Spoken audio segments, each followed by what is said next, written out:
Welcome to the Measure of Whiskey. Tonight we are going to talk about how I take my Scotch. Friday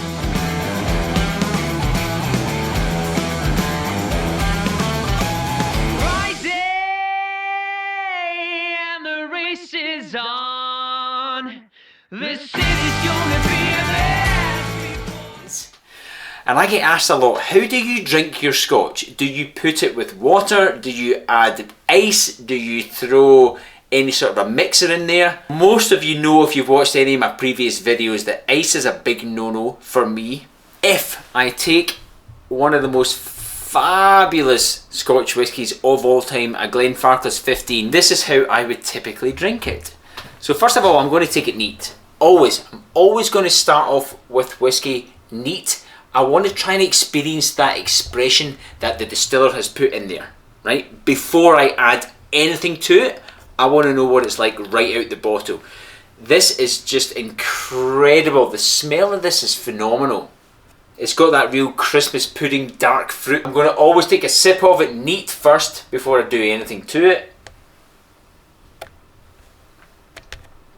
Again, it's just amazing.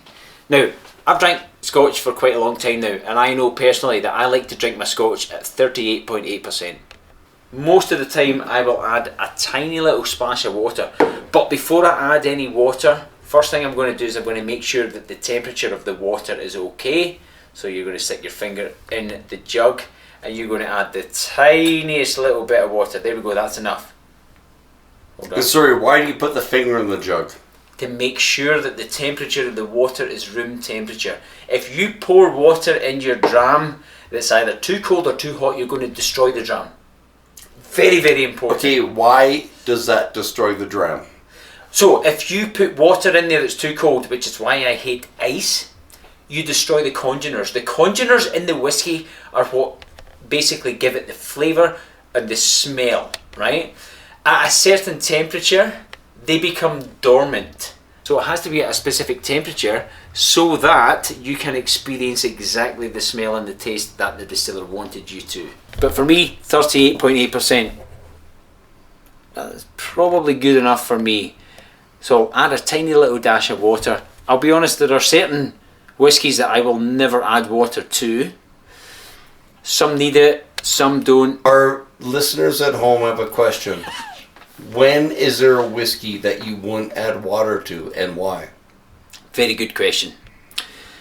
If I smell and I taste the dram and it is so delicious that I just think that adding any sort of water or anything to it will just destroy that element of beauty, I will never do it. So it's a personal thing. 100%. It's always a personal thing. Drinking Scotch is a personal thing. It's Always preference. is. It's a personal preference, right? So it's up to you. This is how I take mine. I would probably find the straighter the better.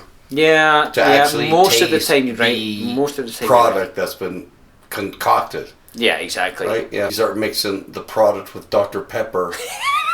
You're not fucking getting the product.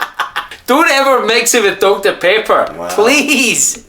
Okay, thank you so much for watching. Slange, have a great night.